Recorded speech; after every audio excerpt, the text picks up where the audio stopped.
Sahabat, beberapa waktu yang lalu saya melihat di medsos sebuah tampilan yang mengatakan bahwa doa saja tidak cukup. Harus jaga jarak, memakai masker, dan cuci tangan. Pernyataan ini membuat sesuatu pemikiran di benak saya.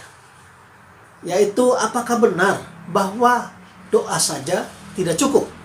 Perlu pendukung lainnya. Memang kita sering mendengar orang yang berhadapan dengan masalah atau dengan tantangan dan berkata, berdoa saja. Dan sepintas memang memberi kesan bahwa doa adalah cara paling jitu dan ampuh menyelesaikan persoalan. Hanya dengan berdoa, maka selesai semua masalah. Lalu, banyak orang berdoa dan persoalan tidak selesai.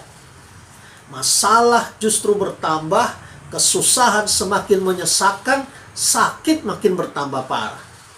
Kemudian mereka yang berdoa ini mencari jawaban sendiri. Mengapa doa mereka tidak menyelesaikan? Dan mereka memberikan jawaban bahwa belum waktunya atau bukan kehendaknya. Dan masih banyak lagi alasan-alasan lain dari upaya menjawab persoalan tersebut. Lebih parah lagi, ada orang yang berdoa dan tidak terjadi apa-apa seperti yang diharapkan, kemudian menyalahkan Tuhan. Puncak kekesalan manusia adalah memang menyalahkan Tuhan. Tuhan tidak adil, Tuhan tidak mendengar doa, dan yang lebih berat lagi, Tuhan tidak ada sehingga percuma berdoa. Benar nggak ya? Bahwa berdoa itu tidak cukup. Semuanya baru dinilai benar atau tidaknya harus memiliki standar yang jelas. Dan dalam hal ini sebagai orang percaya, kita harus mendasarkan segala sesuatu, tentunya yang utama adalah berdasarkan firman Tuhan. Sebelum kita ke sana, saya ingin mengajak kita berlogika sedikit terlebih dahulu. Begini, sesungguhnya hidup ini tidak bisa berdiri sendiri. Dari mana saja bagian hidup, semua membutuhkan dukungan atau faktor-faktor lain yang membantunya. Coba kita lihat. Supaya kita hidup, kita harus bernafas. Tapi, apa nafas saja cukup? Tentu saja tidak, sahabat.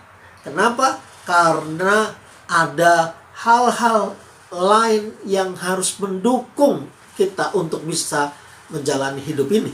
Misalnya, kita perlu makan, minum, artinya kita perlu asupan yang sehat, lalu pola hidup yang benar, dan masih banyak hal yang lainnya. Terlalu banyak bahkan yang harus mendukung kita untuk bisa menjalani hidup dengan baik. Sudah begitu, kita masih memerlukan makhluk hidup lainnya untuk menjalani hidup ini. Perlu orang lain, perlu hewan, perlu tumbuh-tumbuhan. Kita perlu banyak hal.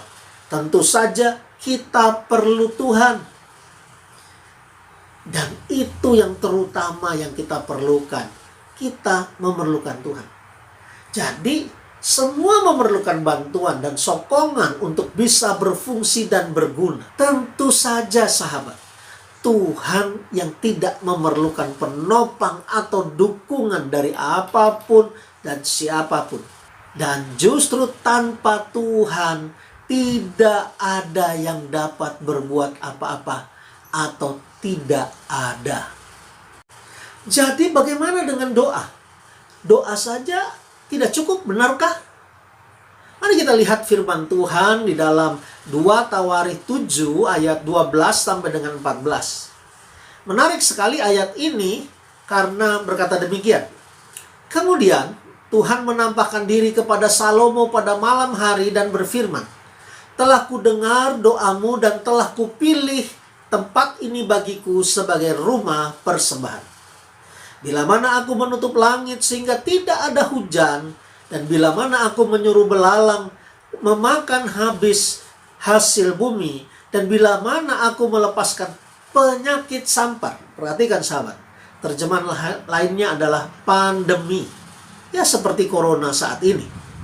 di antara umatku, dan umatku yang atasnya namaku disebut, merendahkan diri, berdoa, mencari wajahku, lalu berbalik dari jalan-jalan yang jahat, maka aku akan mendengar dari surga dan mengampuni dosa mereka serta memulihkan negeri mereka. Ayat-ayat ini menyatakan kepada kita tentang bagaimana harus berdoa dan bagaimana doa itu berfungsi. Memberitahukan sangat jelas kepada kita apakah doa saja tidak cukup.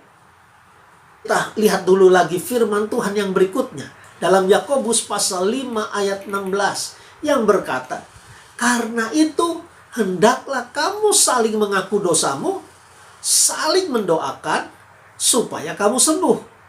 Doa orang yang benar bila dengan yakin didoakan akan sangat besar kuasanya."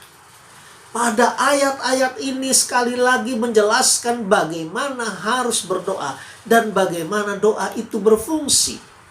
Dari membaca ayat-ayat ini saja kita dapat melihat apakah doa saja tidak cukup. Sahabat, kalau kita telaah dengan seksama, ternyata doa saja memang tidak cukup. Doa tidak bisa berdiri sendirian. Ternyata memang untuk berdoa dan doa yang menghasilkan memerlukan faktor-faktor pendukung atau penopang lainnya. Kalau ayat-ayat yang kita baca tersebut menunjukkan kepada kita bahwa ada beberapa faktor. Yang pertama, doa harus disertai dengan iman atau keyakinan. Sebab tanpa iman tidak seorang pun berkenan kepada Allah. Ibrani 11 ayat 6. Tanpa iman tidak berkenan kepada Allah. Kalau sudah tidak berkenan, apa mungkin doanya didengar? Tentu saja tidak. Kita tidak bisa memaksa atau menodong Tuhan supaya Tuhan mengabulkan semua permintaan kita. Tidak bisa. Tetapi ketika kita memiliki iman dan keyakinan, maka itu membuat Tuhan berkenan kepada kita. Dan tidak cukup itu saja. Iman pun harus disertai dengan perbuatan nyata. Yakobus 2 ayat 22 berkata, iman bekerja sama dengan perbuatan-perbuatan, dan oleh perbuatan-perbuatan itu iman menjadi sempurna atau terwujud. Berdoa dan bekerja. Berdoa dan jaga kesehatan. Berdoa dan tidak malas. Berdoa dan bertindak. Orang yang mengucapkan doa harus benar. Tadi dalam Yakobus pasal 5 ayat 16, doa orang yang benar. Jadi orangnya harus benar. Doanya benar, orangnya benar. Nah, bagaimana benar yang dimaksud ini? Yang pertama, bertobat. Apa itu bertobat? Bertobat adalah sadar bahwa ia orang berdosa, menyesali dan mengakui dosanya, dan berbalik dari jalan-jalannya yang jahat, alias tidak bikin kejahatan lagi, mengakuinya di hadapan Tuhan Yesus Kristus, menerima pengampunan daripada Tuhan Yesus Kristus. Itulah orang benar. Benarnya karena mendapat pembenaran hasil pertobatan kepada Tuhan Yesus Kristus. Tapi ada orang yang berkata begini, itu orang jahat kok doanya didengar? Tunggu dulu sahabat. Kalau ia sadar sebagai orang yang berdosa, lalu menyesal dan bertobat, dan dia berdoa, tentu saja doanya dikabulkan. Tapi kalau orang jahat berdoa dengan hati yang jahat, ya tidak mungkin doanya didengar. Arti benar juga adalah merendahkan diri. Gak bisa dengan hati yang sombong kita berdoa. Karena arti doa sesungguhnya adalah selain bercakap-cakap, adalah menyadari kebutuhan kita sebagai manusia memerlukan Tuhan yang berkuasa. Jadi doa gak boleh sombong. Dan gak boleh dengan kesombongan. Dan untuk hal-hal yang bisa kita sombongkan. Tidak bisa. Kita harus merendahkan diri di hadapan Tuhan. Benar itu juga artinya mencari wajah Tuhan. Ini memiliki makna hatinya fokus pada pribadi Tuhan, bukan pada yang lain. Ada orang yang berdoa kepada Tuhan, tapi hatinya fokus kepada orang-orang yang bisa menolong. Ada orang-orang yang berdoa, tetapi hatinya fokus pada keinginannya sendiri yang harus dikabulkan.